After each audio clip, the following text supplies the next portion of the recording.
So finally, the dessert on our wonderful 8-course intellectual feast will be Camila Escalante's remarks. Camila is the woman behind the Kawsachun News media outlet, which is based in Bolivia. And she's also known for her correspondent work around Latin America. Camila comes from a family of FMLN revolutionary former combatants. She has been based, among other places, in Quito, in Havana, and in Caracas. And she's currently based in Trópico of Cochabamba. And she reports on the campesino movements across the continent. She will be on the ground covering the upcoming elections in Nicaragua and in Venezuela. So Camila, please take it away.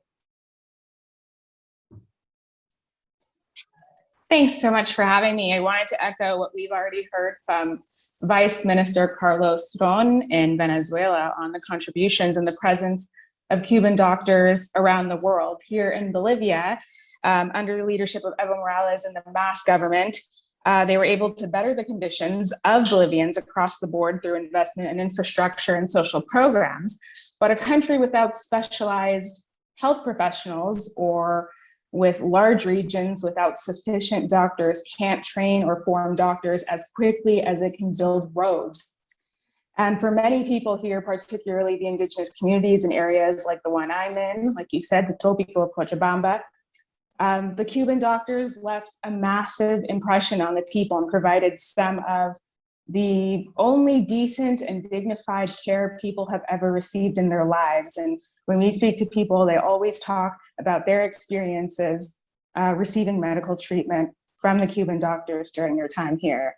The doctors were expelled during the fascist coup, and the right-wing doctors associations continue to reject any suggestion of their return because they know that health services become less profitable when you have highly trained professionals committed to providing services to the best of their ability, under the belief that everybody should be able to access those services without barriers, without discrimination, and who carry the internationalist legacy of Fidel and the revolutionary Cuban people.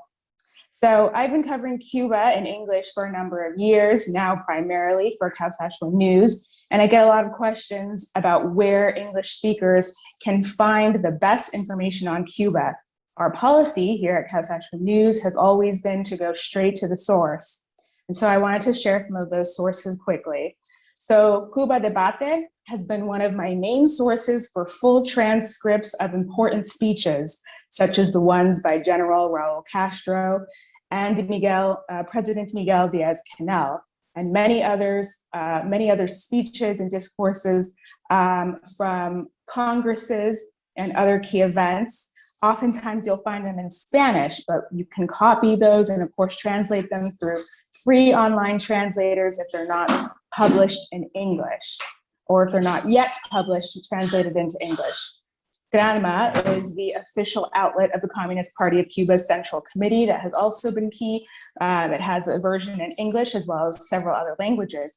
Prensa Latina is the official state news agency of Cuba with a capacity to cover Cuba, Latin America, and the entire world with frequent news articles on its website, and which many international outlets and agencies do use.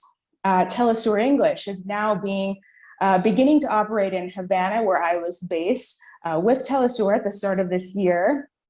The Agencia Cubana de Noticias is also one of the main state sources that can be a great source for photos, high quality photos of events, which you can find on their social media. There's a project called The Belly of the Beast. It's an outlet based in Havana, and I had the opportunity to meet with one of its founders this year. And they do more of video and multimedia, which is specifically made for an English-speaking audience, foreign audience, largely on social media. They have a YouTube channel. And last year, they released a series called The War on Cuba, which can be found on YouTube. There are many other great sources. Of course, everyone on this panel is a great source for Cuba information, but I'd also like to encourage everyone to locate and follow Cuba's scientific and medical research developments through the official pages of the Finlay Vaccine Institute, BioCuba Pharma, and the Center for Genetic Engineering and Biotechnology, that's acronym CIGB. There are many others. The Minister of Health is Dr. Francisco Duran.